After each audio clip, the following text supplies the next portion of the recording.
Hi there, this is John Wilkinson again from History Made Easier. Now, having done a presentation on the war at sea that included looking at the blockades, this one is going to focus specifically on the impact of the blockades, which could really be seen as the impact of the war at sea, such was their significance.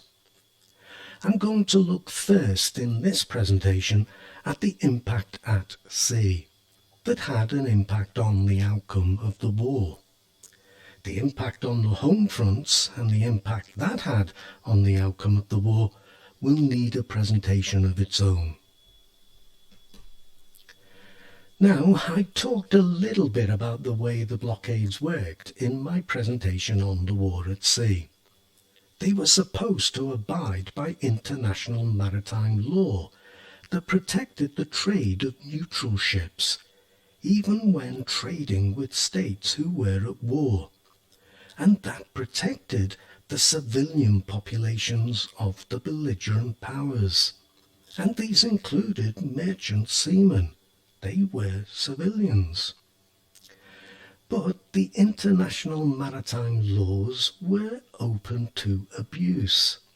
For example, contraband goods, the term that was used, were either defined as absolute contraband, that is, military items, weapons and ammunition for example, and conditional contraband, that is, items that could be used for military purposes, but also for civilian purposes.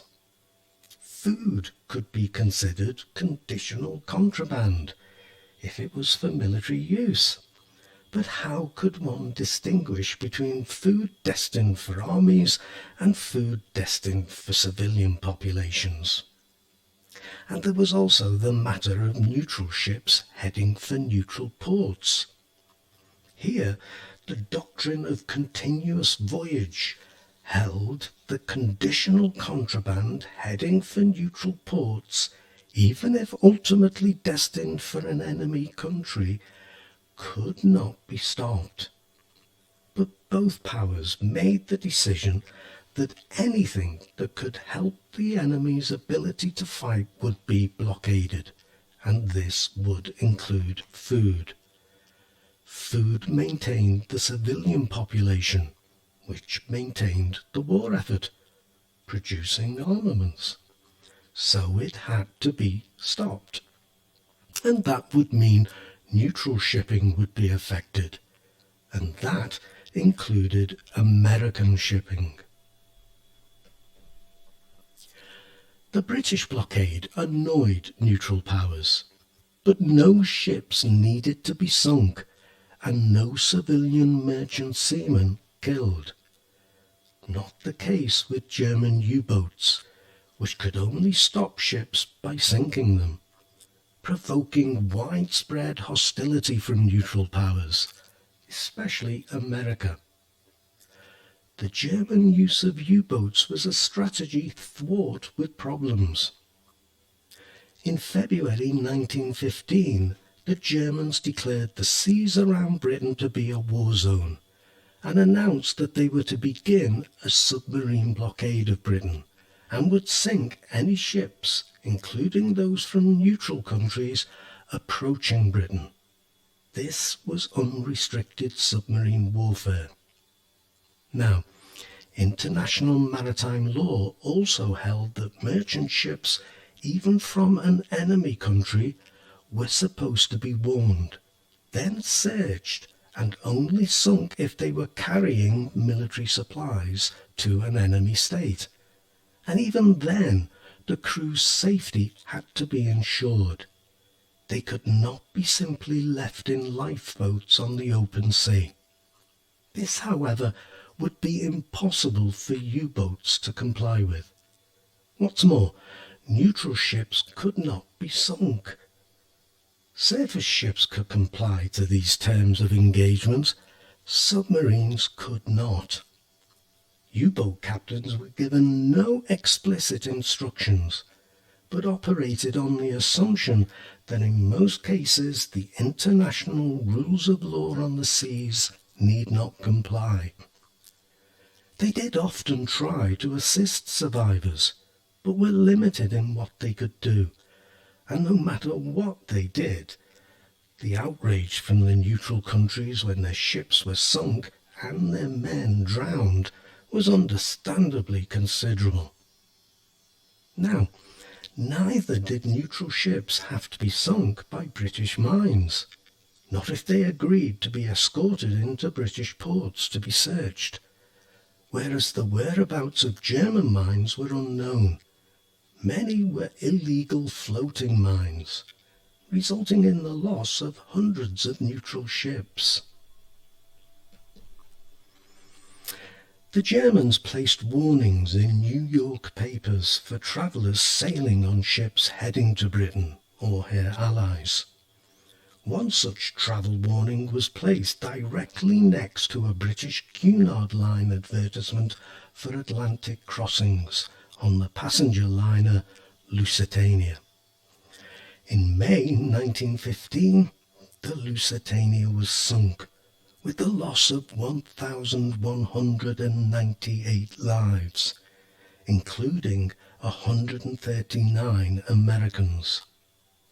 It was carrying arms and munitions, and so the Germans considered it a military target, and it had been warned not to sail. The officer on the U-boat who had first sighted the liner, years later, defended the sinking as justified in the light of the British hunger blockade. But the sinking caused a tremendous outcry, nowhere more so than in America, and led to a promise from Germany that they would comply with the maritime law with respect to neutral merchant shipping and passenger liners. And it ended the first phase of unrestricted submarine warfare. It was a blow to Germany, as the campaign had led to the loss of between 750,000 and 880,000 tons of shipping, showing what could be achieved. But do be clear, the sinking of the Lusitania did not bring America into the war. Examiners' reports bemoan how many students think it did. But with the war on the Western Front still a stalemate, and Germany suffering from the British blockade, the Kaiser presided over a meeting of the Crown Council on January the 9th, 1917. The head of the German Navy, Admiral von Holzendorf, assured the Kaiser that 600,000 tons of shipping could be sunk each month, and Britain made to sue for peace in just 6 months. And when the Kaiser voiced his concern that America might be brought into the war if its ships were sunk, von Holzendorf assured him that not one American would land in Europe. By the time they had built up their army, the war would be over. Besides, America was clearly supplying the Entente powers. Hindenburg and Ludendorff added their weight to the debate. For Hindenburg, it was a matter of starving Britain of military supplies. Bethmann Hollweg, the German Chancellor, was concerned not to provoke the Americans, but his was a lone voice, and the decision was made. Unrestricted submarine warfare would commence again, and it would be extended beyond the war zone of the seas around Britain, into the Mediterranean, and most significantly, off the eastern coast of America too. The calculation that 600,000 tons of shipping could be sunk each month, only about 1.25 million tons had been sunk in all of 1916, was too tempting, and it came close to success. Though Germany still only had a little over 150 modern submarines, and only a third of that total could be put at sea at the same time, Britain was indeed made vulnerable, In February, between 465,000 and 520,000 tons of shipping were sunk. In March, between 500,000 and 565,000 tons. In April, between 835,000 and 880,000 tons. In May, almost the same. More German U-boats were being sunk than ever before, but not at a rate that Germany couldn't sustain. The predictions seemed to be right. Britain was in serious trouble, and Jellicoe, head of the British Navy, was in despair. He couldn't see how Britain could continue in the face of such losses, and he didn't know what to do about it. It was actually the deployment of convoys that saved the day, and that was down to the British Prime Minister Lloyd George. But ultimately, it would bring America into the war in April 1917. Though the previous October, President Wilson had in fact already declared neutrality to be a thing of the past. "I believe the business of neutrality is over," he said. "The nature of modern war leaves no state untouched." Although it was the Zimmerman telegram that tipped the balance, certainly as far as the American people were concerned, it was the sinking of American ships that really brought America into the war. And so, the ultimate impact of the blockades at sea was profound.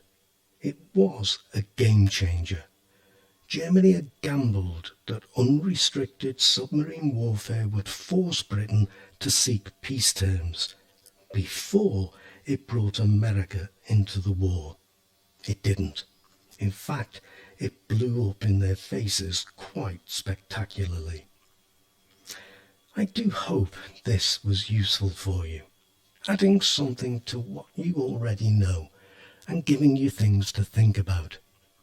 If you find my videos useful, do please subscribe to my channel if you haven't already done so, and tell your friends about it.